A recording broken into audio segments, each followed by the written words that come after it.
Hi there, it's Leslie M. Thornton, Hypnosis for Permanent Weight Loss podcast. And today we are joined by Sheila Davis. Sheila is a graduate of the Hypnosis for Permanent Weight Loss program and has chosen to keep her journey going in the mastermind program I have afterwards. And as I always say, love to have you guys being able to hear the journeys of other people's, because that's the main thing when I have these conversations with people. Sheila, you probably remember our first conversation, right? Is that at the end of the day, the reason why all of the diets and all of that kind of stuff doesn't work is because we are missing the unique piece, right? That is individualized to every unique person as to what is holding you back, right? Mindset wise, or a belief that we have, or a pattern that we have that just isn't working. Right. And so to hear, someone else share their story will hopefully, hit more people and be able to inspire more people to see that, hey, maybe I can actually be helped out of constantly thinking about food 24/7 as well. So Sheila, thank you so much for being here. Thanks. Yeah. And Sheila does amazing humanitarian work. She's a leader in that arena. And I'm just super inspired by you and who you are. And yeah, if you wouldn't mind, Sheila, just sharing a little bit about, where you're at, even though you have achieved high levels of success in your career, something that I this is every person that I talk to, it's like almost embarrassing and shameful, because it's like, how come I can have all this success over here? But then in this area, I just feel totally blocked. So what was your story, Sheila? Yeah, I think I came across your LinkedIn page because I'm a nurse, so I think it like matched us or something. And I thought, oh, I'll look at it, and then was intrigued, and then knew that, as you said, have success in a lot of areas of my life, but this is one pattern from family stuff from long ago that still felt like something that was holding me back. And I think when I began this journey, I thought it was going to be really different. And it's hard work. It's really hard work, but it's truly, I think, is transformational, because it gets at what the core issues are, and it's not another diet. And that's the point of it, because I think by the time you get to you, Leslie, everyone's been through everything. And I connected to your story when you said that you were, Weight Watchers, how many times, and all of these things. So I think I finally realized I needed something different to tackle this one piece that always seemed to be this one, barrier that I couldn't get over. And so just decided to try this and see what happens. Yeah, awesome. That's amazing, and definitely takes a certain level of, because like you said, everyone who comes to me, it's like they're jaded, right, from every other diet. Like sometimes they don't even want to talk to me because they're like, what else are you going to sell me? I've done everything, right? They barely can hear what I have to say or whatever. But it's like if, you could just take one more chance on yourself, like just take one more leap of faith, like let's just do this. We got to work on the foundational parts that working. So Sheila, I love that you mentioned about it being really hard work. And I'm sure people who are listening are saying, well, what do you mean by that? Like, what's hard about it? So could you say a little bit more about that? Yeah, hard in a good way. I'll just say that. But I think that, it's not following a diet plan, which is easy for many of us because we've done that our entire lives repeatedly. But I think it's looking at core issues and, from the past and also recent, and digging at like, what are the beliefs that we're carrying around that's influencing us? And that takes really digging in internally. But I think the most amazing part for me is the group and the relationships with other people who are in the group, and how I think connected we all are, and how our stories are so the same. I mean, we came at it from different places, but it's when I hear somebody else talk, I think that's exactly me. And I thought I was the only crazy person.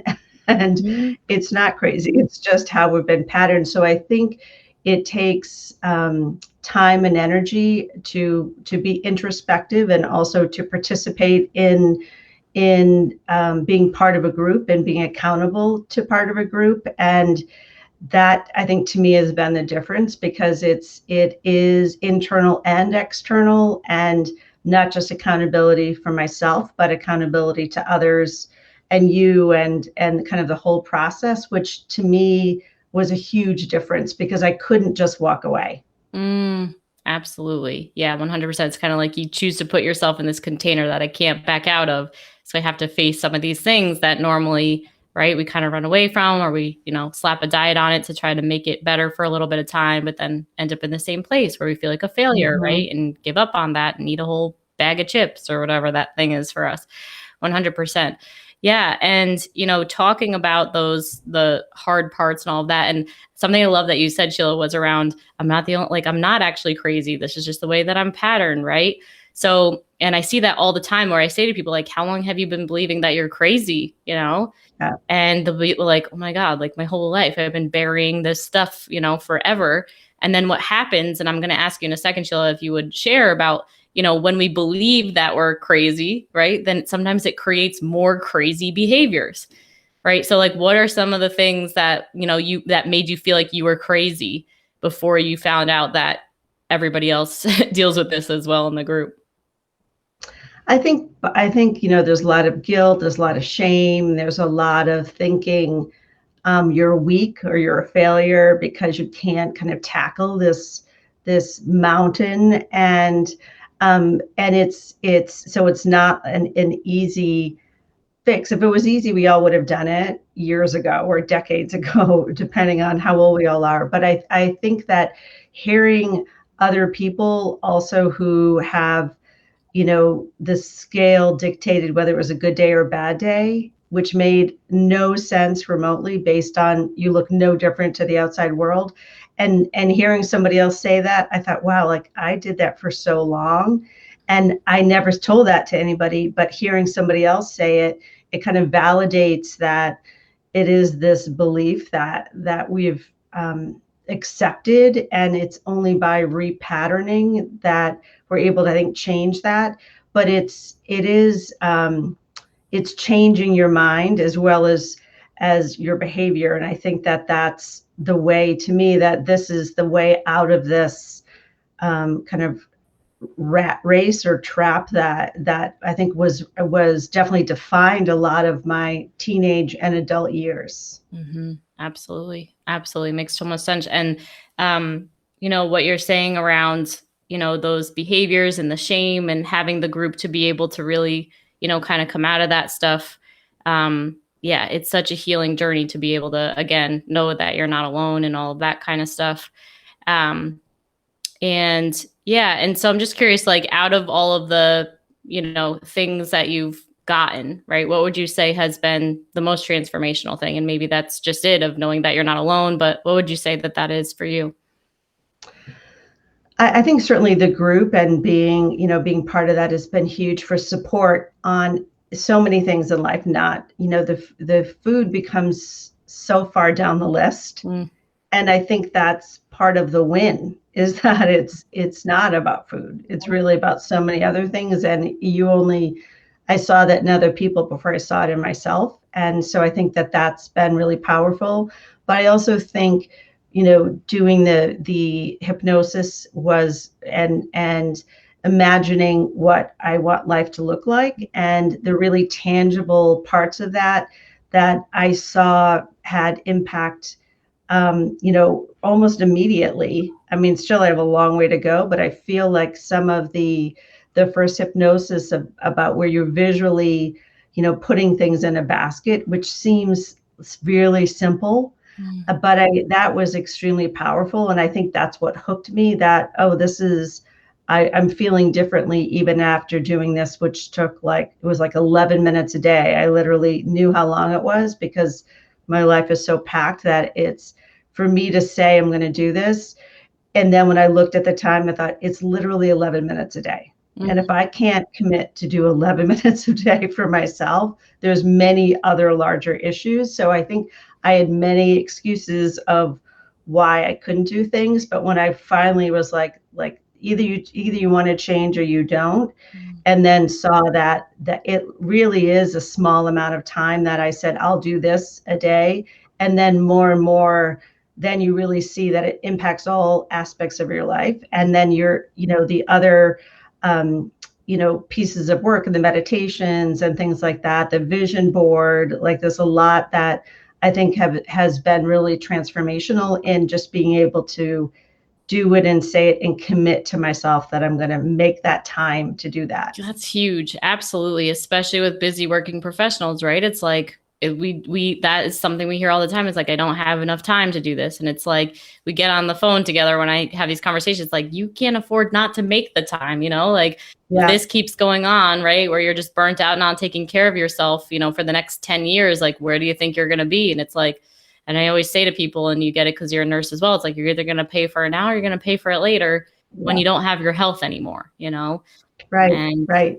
And I also think it made me more effective in my job. Wow. Because I think I listen differently, maybe, and listen more for patterns in other people and people I work with, and also feel calmer inside, which I think makes me a better leader than when I'm frenetic and not feeling focused and feeling out of control. I'm sure I'm not really effective in leading other people because I'm distracted. And so I think that's been a huge piece of it as well. And one of the reasons I decided to do the second go to the mastermind was because I think I'm becoming a better leader and better my job. I'm better in my relationship with my daughter because I think I have more insight into me, which allows me to have insight into other people. Wow, that's fantastic. That's a result that I hadn't heard yet, but absolutely. And like for me, right, myself, there's something I've like learned through my own experience and watching other people and getting coaching myself has been,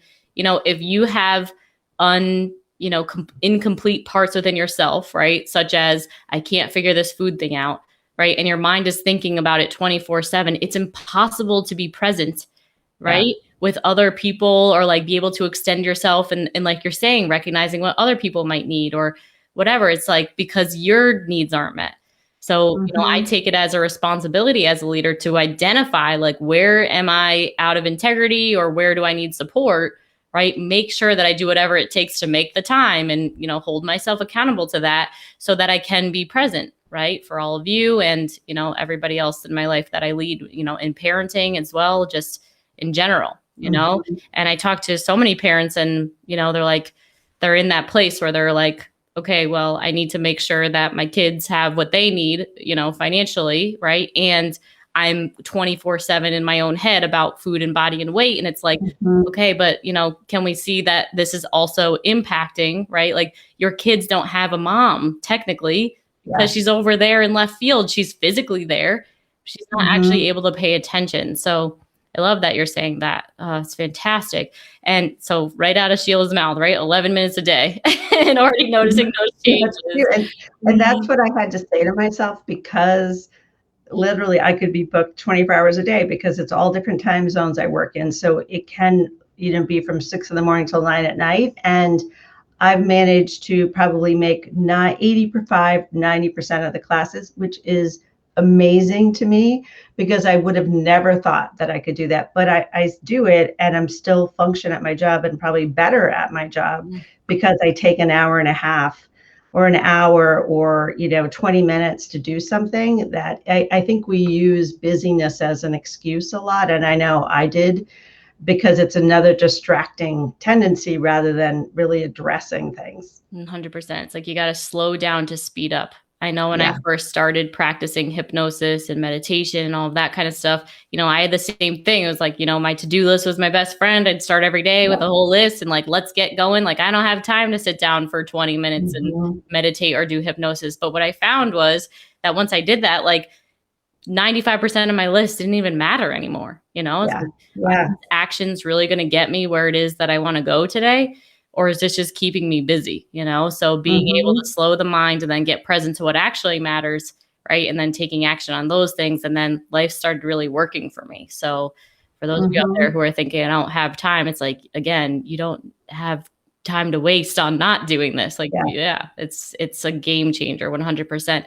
And then kind of going back a little bit, I think it's important also to highlight, you were mentioning around, what I hear is just that part of yourself that's super hard on yourself. And that's something I also see with leaders all the time, is that, the reason you got to the top is because you have this really effective drill sergeant who's going to push and whatever, right?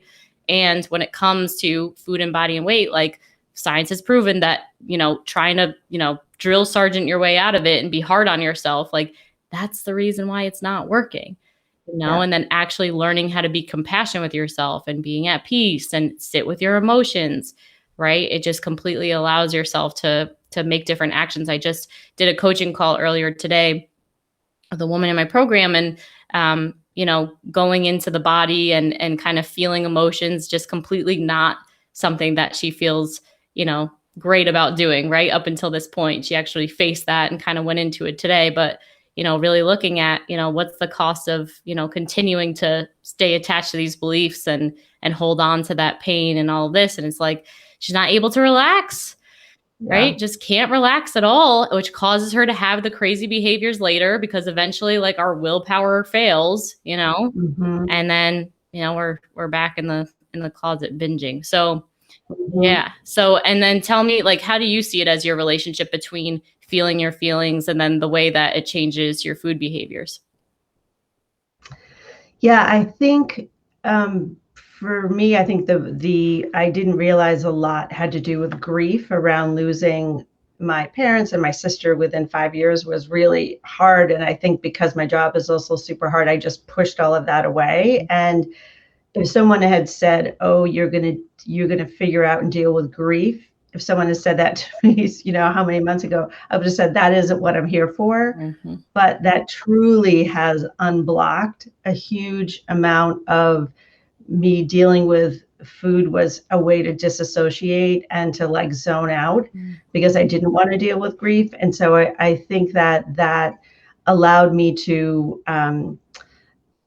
tackling that I don't have the same desires to zone out because I don't need to do that anymore. And it's hard, but you're doing it in a supportive environment, which is different than doing it in a different way. And I kind of equated this to therapy in many senses, that I would pay for therapy. And this to me has been so much more effective because it isn't just one person one-on-one, but it literally is a group that works together, and there's different aspects. So you can find something that connects to you because there's so many different, it's not just one cookie cutter. And I think I appreciated that you've always said, we'll expose you to many different things, and then you figure out what works for you.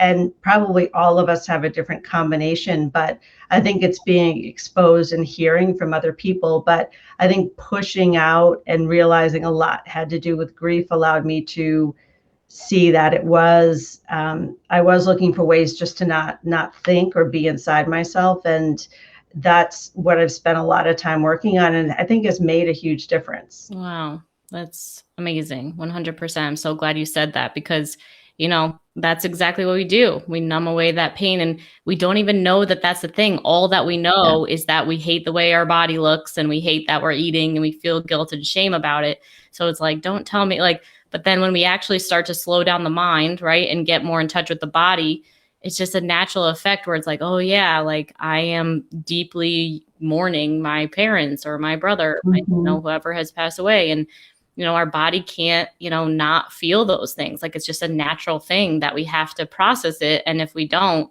it's going to manifest itself in a different way and kind of working harder over the top of that. And absolutely love that, you found that. And that's the thing, when people come to me, sometimes, you've seen it, Sheila, where, it's that attachment to like, okay, how fast am I going to lose the weight here? Like when's it going to happen? And I can't like say enough to people. It's just like, we need to let go of the attachment of weight loss in order for this to actually work, which is so, right, kind of, backwards and uncomfortable, but it's like that exact attachment. It's kind of like anything that you cling to, right, is the thing that you're pushing away the most. And so I love, that you're talking about that. So anything that you'd want to say to someone about that, about the attachment to weight loss and pushing that? Yeah, I think, I think I'm realizing it in behaviors. And I think that I wrote in our chat that is so, it's just wonderful to have people at the end of a WhatsApp chat that someone responds within seconds, no matter what time it is. And so it's just such a supportive group. But I had said, oh, Girl Scout cookies came, which normally would have put me in a tailspin. And I just was able to say, like, I don't even want the damn Girl Scout cookies. And then I put it to rest, and like they're sitting there and they're not an issue. And that seems like a minor thing that for many people, probably not people who are choosing to listen to this, would be like, well, that seems like obvious, but that isn't obvious when that would have driven me crazy because it would have become obsessive. And it's, I think, to me, even if I stay the same forever, my mind is not in that crazy mode and feel healthier and moving more. It's I definitely feel like I'm on this path, and I could have done a crash thing and lost and gained the weight 3 times. But for what end? I mean, I've done that for so long. And so I think it is making a decision to do something differently. But I think if you've done things the same for so long and it hasn't worked, I finally was like, I don't obviously have the answer, or I would have done it because I'm a smart person. Right. So I need to go and find a place where I can get the answers and just give up control of what became so obsessive. Wow, that's powerful. And I'm sure everybody can relate to the Girl Scout cookies hanging out there. And I loved seeing that celebration because it's huge. And to be honest, like it is extremely emotional to have things like Girl Scout cookies like in the house when you are still in this situation and you don't have this kind of support, because it's terrifying. It's scary. It's like, oh my God, I'm gonna eat every single box. Like you just like picture yourself like in front of them all and like chocolate all over your face. Like it's just like disgusting to think about. Like, and we have so much shame about it, right? But like consider the fact that the reason that there's shame is because we're not talking about it, and we're not learning these concepts. And it's unfortunate because for the people who don't understand, unfortunately, that's the reason why we're staying stuck, is because we try to say it maybe like a little bit, to somebody who doesn't have it. And they're like, oh, what's the big deal? Just don't eat them. And you're like, like literally nightmare situation. And it's like really bad. It's like, it can make you cry like your eyes out. So, for anyone listening, just know that we get it. Right. And then right out of Sheila saying that that's how it used to be. And the other day just saying like, I just told myself, like, I know I can have them if I want, but actually feeling into the body, I imagine you did. It's like, I don't actually want them. Right. They're not actually don't taste really good. But I think knowing that you can have one is such a huge difference and such a subtle but really profound shift that I think I think makes a huge difference. And I think realizing how much power we put on that and obsessing to keep ourselves away from something keeps you away from all these other things that are so much more important. Absolutely. Family and career and, grief of family and all of that kind of stuff. Absolutely. Yeah. And it's like the forbidden fruit effect. You say to a kid, you can't have that ever. It's like, they're going to do anything they can to get it. So it's like being that loving parent of being like, okay, you can have it, and then like, I trust you, right? How much do you want to actually have it? And it's like, oh, actually, I don't want it anymore. Now that you said I can have it, like, it's silly, but it's just how it works. It just absolutely works that way. So 100%. Perfect. And then I was going to circle back to one other thing. Let's see if I can remember it. Oh, I know. Just finishing my thought before about, people come in and they're like, give me a plan. Like there has to be this structure and this whole thing. And it's like, you talked about, we're going to expose you to all the tools and then you find the things that work well for you, right? It's like at the end of the day, we're just really working on emotional mastery, right? And these are all the gamut of ways that you can feel as good as eating a Snicker bars sometimes, right? There's nothing actually like that. It's a different kind of feel good, right? But that you may have the opportunity to choose now that you've been exposed to that. And then, like you're saying, choosing whatever works for you. And the reason we don't want to support a tool is because what we are trying to support you in doing is increasing that trust again in yourself and your own decisions. And I can take care of me, right? Not completely depending on this program to be like your saving grace when you're out there in the world. It's like, we want you to make mistakes. We want you to have, times when you're emotionally eating and then bring it to the calls. So then you can get safe feeling into your own body, releasing some of that emotion, right? And then being able to have that freedom. And then when you're out of the program, because I always want my people to graduate, when they're ready and all that kind of stuff and feel safe around any food and, scale or no scale or right, just no triggers around at all. Yeah, to be able to just get past that and have that freedom and do this kind of work. So what tools have been your favorite?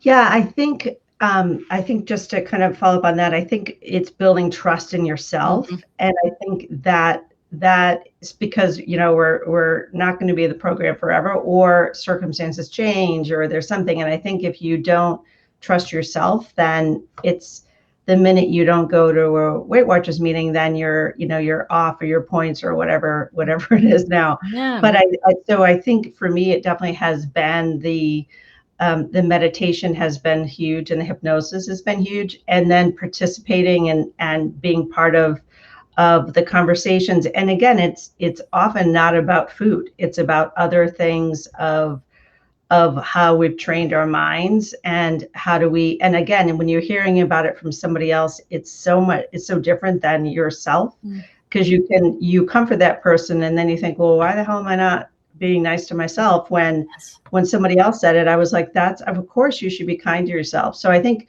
sometimes that mirror is really useful. And I think digging deep and working with you and with Dana and other people who were in the program that really help you uncover what's in there that has been buried for so long, has been, as I said earlier, like transformational, because it has been stuck for so long. So I think I always look at other things that people mention. And I said, oh, I don't like cooking the other day, and everybody sent me easy recipes. And just, I think it's other people supporting and giving ideas, but really listening to what I'm saying, and it's not a cookie cutter for what everybody has. And I think I definitely rely on the meditation hypnosis, but feel like I'm adding things as we go along. And loved the vision board, liked some of the other work we've done, and the natal chart, which was validating. There's been so many pieces that I think are just giving me the tools and the toolkit to be able to address it, and not for like all aspects of my life, not just related to food or challenges with that in the past. Yeah, it's fantastic. It's like once we start taking action on the areas of our life that aren't working or aren't working as well as we'd like them to, right? Then, that stress that causes us to eat, right? It kind of dissipates. And going back to that Mm-hmm. conversation I had with a client earlier today, something that she found was, she's like, I eat for comfort, and what I find often is that, we are craving this level of intimacy, right? That feeling of safety when you feel like, someone that you care about has their arms around you and you just feel safe and you can relax. It's like, how do I create that within myself? Mm-hmm. And getting that, a lot of the times the cravings are just coming from that stuff. You're either not taking action, or you haven't mastered this way of being able to just kind of sit and create that intimacy and that inner peace within yourself. So Mm-hmm. this has been Yeah, such a great definitely. interview. Thank you so much. And just Yeah, no, thank you. and for, one final thing that you might want to share to anybody listening, if they're in a place where they're super stuck with food. Yeah, I think just, making the leap to do something different, because what you've done so far probably hasn't worked. And this is something that's very different, but is the a different approach, which to me has uncovered so much about what the real issues are. So I'm very confident that I'm tackling it, and that I'm seeing success, and I'll see even more success. And I couldn't say that about the millions of other things that I've tried. I probably did in the moment, but it didn't work. So I think just trusting yourself and seeing it not as just addressing one part of your life, but it really is a community that is hard to find, particularly in times like this, Mm. where we're not together. This is a really strong community that can, I think, be long lasting. That's fantastic. Awesome. Yeah, I know you used to travel all over the world all the time, and COVID kind of had you have to take a seat and face Yeah. the things, but all for the better healing. So, yeah, thank you for that. And I'm sure that's helping a lot of other people to hear that. And, for myself, of just, reminding those people, like, there's nothing wrong with you. The fact that you haven't been able to figure it out. Like I always say, the only thing that's wrong with you is the fact that you believe that there's something wrong with you, Yeah. and this community has all the people that also feel exactly the same way. They've done everything the same, right? And I think my podcast shows with however many interviews of the fact that, they are now at peace and at home and happy on their path, and not thinking about food 24/7, which me is all I ever wanted in my whole life. So happy to share it. So if anybody has any questions, can either text the word hypnosis to 72727, or you can send us a message on Facebook if you're in the group. Sheila, thank you so much. Sure, Really thank appreciate you. And we'll see you really soon. Yep, sounds good. Thank you. Bye. Bye.